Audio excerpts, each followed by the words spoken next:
Bismillahirrahmanirrahim. Assalamualaikum warahmatullahi wabarakatuh. Selamat pagi anak-anak, selamat beraktivitas.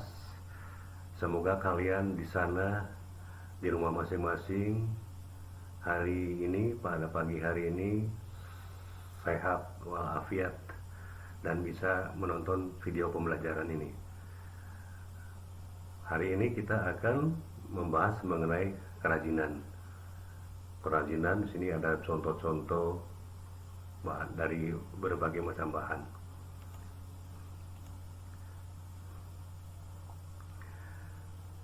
Sebelum kita melangkah kepada materi, alangkah baiknya anak-anakku sekalian paham atau memahami mata pelajaran yang akan dibahas pada pagi hari ini.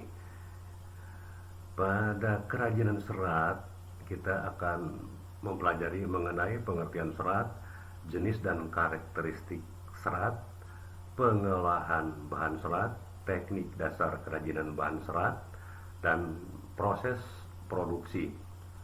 Nah, dari jenis dan sifat serat, di sini terbagi dua, ada serat tumbuhan, terus karakter serat hewan. Dari serat tumbuhan terbagi menjadi 4 bagian, ada serat dari biji, serat dari batang, serat dari daun, dan serat dari buah. Sedangkan untuk serat hewan, ada serat dari bulu hewan, serat dari hewan dan serangga. Kemudian pada proses produksi, di sini terbagi menjadi beberapa bagian. Pada proses produksi ini ada proses produksi dari serat tumbuhan dan serat hewan. Nah, tidak lupa untuk tidak menyampingkan K3. K3 itu keamanan, keselamatan kerja, serta kebersihan di dalam melaksanakan kegiatan kerajinan ini. Sedangkan untuk serat tumbuhan dan serat hewan, nanti kalian akan belajar mengenai bahan kerajinannya apa saja, alat produksinya apa saja, prinsip rancangan produksi kerajinannya apa, lalu keamanan atau safety, dan contoh proyek kerajinan bahan serat yang akan kalian kerjakan nanti setelah pokok bahasan ini selesai. Kita lanjut kepada materinya.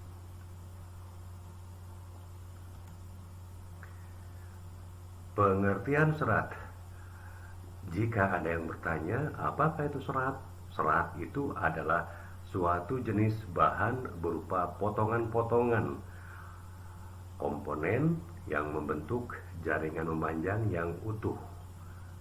Nah, ini contohnya, contoh serat atau serabut.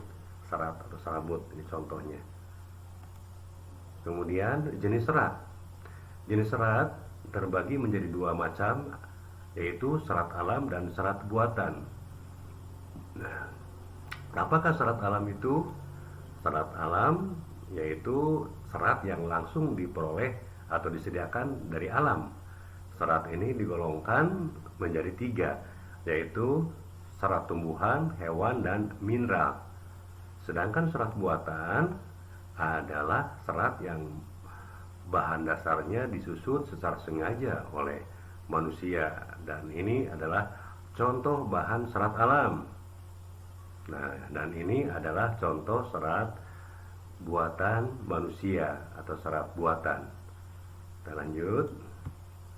Serat dari tumbuhan. Serat yang digunakan sebagai bahan baku tekstil memiliki persyaratan. Di antaranya adalah kuat, tahan lama, bentuknya tetap tidak berubah, permukaan yang halus ataupun bertekstur sesuai persyaratan produk. Serat yang berasal dari tumbuhan dapat diklasifikasikan atau digolongkan menjadi 4 bagian. Adalah sebagai berikut. Yang satu, serat dari biji. Yang kedua, serat dari batang. Yang ketiga, serat dari daun. Yang keempat adalah serat dari buah. Lanjut. Serat yang kedua adalah serat dari hewan. Serat dari hewan terbagi menjadi dua bagian. Yang pertama adalah serat dari stapel. Yang kedua adalah serat dari filamen. Apakah itu serat dari stapel? Stapel merupakan serat yang berbentuk rambut hewan yang disebut dengan wool. Contohnya dari bulu domba, unta, kelinci, dan lain sebagainya. Dan yang paling banyak digunakan adalah wool dari bulu domba. Ini yang memproduksi massal itu biasanya dari wool domba Australia. Kemudian serat dari filamen merupakan serat yang berbentuk jaringan seperti laba-laba. Contohnya adalah serat yang berasal dari larva ulat sutra yang digunakan untuk membentuk kepompong dari ulat tersebut.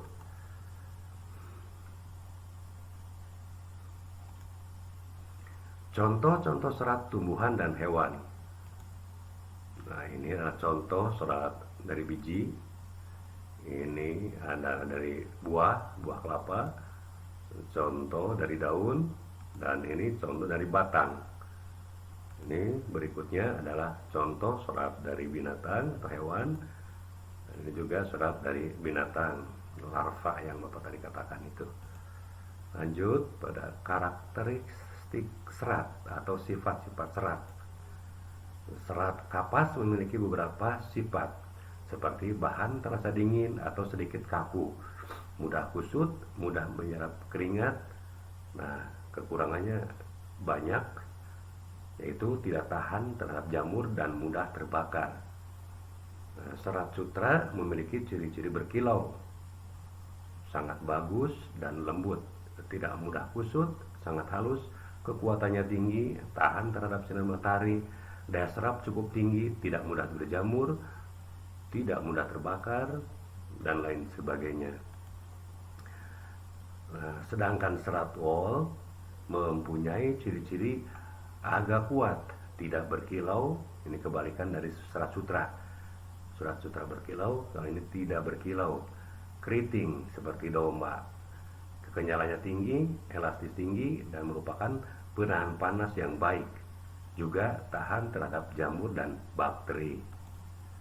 Kemudian pengolahan bahan serat.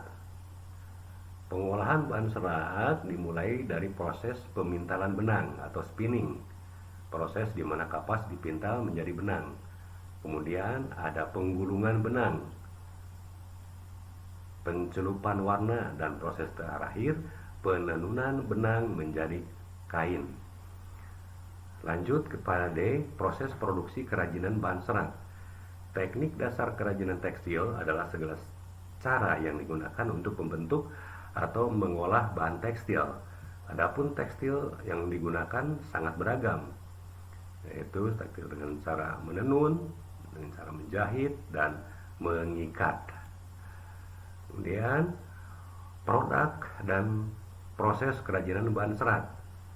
Ini harus memenuhi syarat-syarat perancangan benda kerajinan. Nah, syarat-syaratnya sebagai berikut.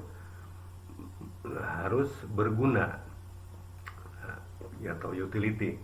Benda kerajinan harus dapat digunakan sesuai fungsi dan kebutuhan. Nah, seperti kain sarung digunakan untuk sholat, ya, kain kebaya digunakan oleh ibu-ibu. Kemudian kenyamanan atau comfortable. Benda kerajinan harus menyenangkan dan memberi rasa nyaman kepada si penggunanya. Yang ketiga, keluasan atau flexibility. Benda kerajinan harus memiliki keserasian antara bentuk dan wujud benda dengan nilai guna. Yang keempat, keamanan atau safety. Benda kerajinan tidak boleh membahayakan bagi si penggunanya. Kemudian keindahan atau artistik. Artistik di sini adalah benda kerajinan harus mempunyai daya tarik lebih. Yang ke F, kemasan produk kerajinan bahan serat. Kemasan adalah penyajian sebuah produk kerajinan. Dilihat dari fungsinya, kemasan memiliki 4 fungsi utama, yaitu menjual produk, melindungi produk, memudahkan penggunaan produk, dan memperindah penampilan produk. Rupanya sekian dari Bapak. Terima kasih kepada kalian yang telah menonton dan menyimak video pembelajaran ini. Diakhiri dengan kata akhirul kalam. Assalamualaikum warahmatullahi wabarakatuh.